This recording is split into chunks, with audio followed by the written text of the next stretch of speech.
عید کے موقع سے میرے رسول کا کیا طرز عمل تھا، بس ایک مختصر واقعہ سنا کر اپنی بات کو ختم کر دوں گا۔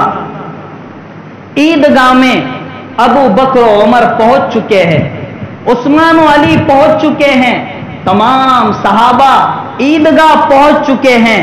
میرے رسول ہاشمی سرور کائنات سید الانبیاء تاجدار بطحہ بدر و حنین کے سپہ سالار شہنشاہ دو عالم صلی اللہ علیہ وسلم کا انتظار ہو رہا ہے۔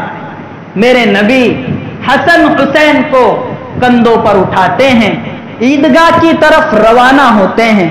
درمیان میں دیکھتے ہیں کہ بچے کھیل رہے ہیں، غور سے دیکھتے ہیں، ایک بچے پر نظر پڑتی ہے، اسے بلا کر پوچھتے ہیں کہ بچہ تیرا یہ لباس کیوں میلا کچیلا ہے، تیرے یہ بال کیوں بکھرے ہوئے ہیں، تیرا یہ چہرہ کیوں اترا ہوا ہے اور تو غمگین کیوں دکھائی دے رہا ہے، تیرے چہرے پر ہنسی اور مسکراہٹ کیوں نہیں ہے؟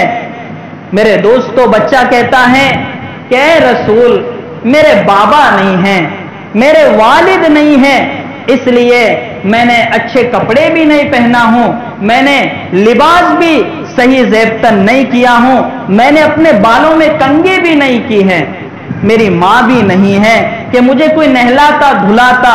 میرے دوستو، میرے رسول کی عید دیکھو، حسن حسین کو کندھوں سے اتارتے ہیں، اس بچے کو گود میں لیتے ہیں اور ماں عائشہ کے پاس لے جا کر کہتے ہیں کہ عائشہ، یہ بچہ ہے،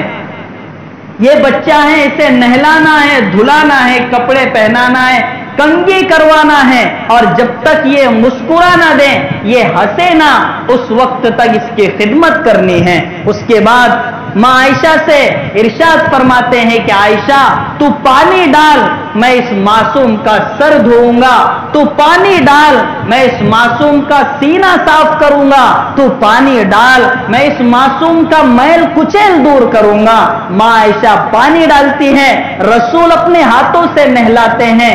ماں فاطمہ سے کہتے ہیں کہ فاطمہ، حسن و حسین کے اچھے کپڑوں میں سے جو اچھا لباس ہو اس بچے کے لیے لا دو۔ اس بچے کو لباس پہناتے ہیں، اپنے ہاتھوں سے تیل لگاتے ہیں، اپنے ہاتھوں سے کنگھی کرتے ہیں، اپنے ہاتھوں سے سرما لگاتے ہیں، اور اس معصوم کا چہرہ کھل اٹھتا ہے۔ پھر جو بات ارشاد فرماتے ہیں، اس معصوم کا تو مقدر جاگ اٹھتا ہے۔ اللہ کے رسول فرماتے ہیں، بیٹا کیا تو اس بات پر راضی ہے کہ آج سے تیرا بابا محمد ہو اور تیری ماں عائشہ ہو؟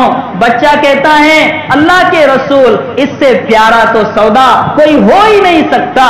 پھر اللہ کے رسول دوسرا جو سوال کرتے ہیں، واقعتاً میرے رسول ہی کی وہ شان تھی، میرے رسول ہی کا وہ مرتبہ تھا۔ اللہ کے رسول اس سے پوچھتے ہیں کہ بیٹا، جب تیرا باپ زندہ تھا تو تجھے عیدگاہ کیسے لے جایا کرتا تھا؟ بچہ کہتا ہے، پیارے نبی، میرا باپ جب حیات تھا تو مجھے کندھوں پر اٹھا کر فخر کے ساتھ عیدگاہ لے جایا کرتا تھا۔ نبی نے ماں فاطمہ سے مخاطب ہو کر فرمایا کہ فاطمہ، آج حسن و حسین میرے کندھے پر نہیں جائیں گے، بلکہ اس یتیم کو میں محمد اپنے کندھوں پر لے جاؤں۔ اپنے کندھوں پر اٹھاتے ہیں، اس کھیل کے میدان میں پہنچتے ہیں جہاں بچے کھیل رہے ہوتے ہیں۔ جب اس معصوم کو اتارتے ہیں، بچے دوڑے دوڑے آتے ہیں، ارے تیرا یہ لباس کیسے بدل گیا، تیرے یہ چہرے میں مسکراہٹ کیسے آ گئی، یہ سرما کہاں سے آ گیا، یہ کنگھی کہاں سے ہو گئی؟ بچہ کہتا ہے، ارے بات چھوڑو، اب تو میرا باپ محمد ہے اور میری ماں عائشہ ہے۔ یہ ہے عید کا پیغام کہ ہم غریبوں کو احساس دلائے کہ تم غریب نہیں ہو، بلکہ ہمیں اللہ نے دیا ہے تو ہم تمہارا ساتھ دیں گے، ہم تمہاری مدد کریں گے، ہم تمہاری خوشیوں میں بڑھوتری کریں گے، ہم تمہاری خوشیوں میں اضافہ کریں گے۔